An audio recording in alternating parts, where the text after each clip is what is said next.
It's so tempting when we're in a hard situation to think, it's just always going to be this way. It's never going to get better.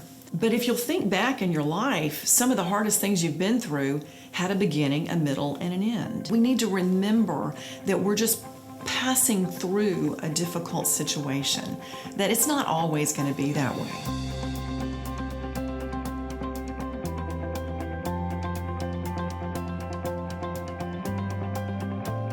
I'm Connie Carey. I'm a musician, I'm a humorist, I'm an author, and I love using music and humor to bring messages of inspiration, to help people get a renewed perspective on the challenges that they face. We need a sense of humor. It's not just a nice thing to have, it's very important. This is scientific research that has shown us, number one, it improves recall by 43%. It lowers cortisol, that stress hormone. It protects against heart disease. It boosts the immune system. It reduces blood pressure. And if nothing else convinces you, there you go. 10 to 15 minutes of laughter equals 40 calories burned. And the last one, it makes you look 15 years younger. I made that one up. Music was in my family. My mom played the piano, my dad sang, so I just remember my mom would play songs at night, my dad would sing, we'd sing along. I always loved music and was so grateful to study piano with just a wonderful piano teacher. I grew up in a family that loves to laugh, and I can remember my parents, I'm probably dating myself right now, but my parents would say, "You're our little Carol Burnett." My dad had been an alcoholic all his life, but at age 70, he turned that big ship around, and he went to AA, and he had a year of incredible success. We'd had a congenial relationship, but now we were really father and daughter in a closer way than ever before. I went to an event, a seminar. My friend said something to me. We were just making conversation, and he said, "Isn't God great?" I said, "Yeah, he is." And out of the blue, my friend said, "You know, when my brother took his life, God told me something." He said, "This event, you need to put this in a file in your mind, and you need to label that does not make sense."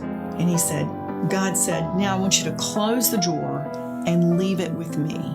He said, "And I believe that it's been the key to my peace and even joy and mental health." And I said, "That's so great." And I turned around and I said that to myself, that is the most random conversation I have ever experienced in my life. The next day, I found my dad behind his car in the middle of the road, having taken his life. That moment of the night before came flooding back, and I realized that God, for reasons I don't understand, did not intervene in my dad's situation. But by God's grace, he had given me that conversation. And I knew that God had gone before me. He was with me now. He was going to go after me. In the worst moment of my life, I felt the presence of God. I knew that he was with me. I didn't know all of the things that were waiting for me. I didn't know the journey of grief that was beginning for me. I didn't know the nights that I would cry. But I knew that God was with me.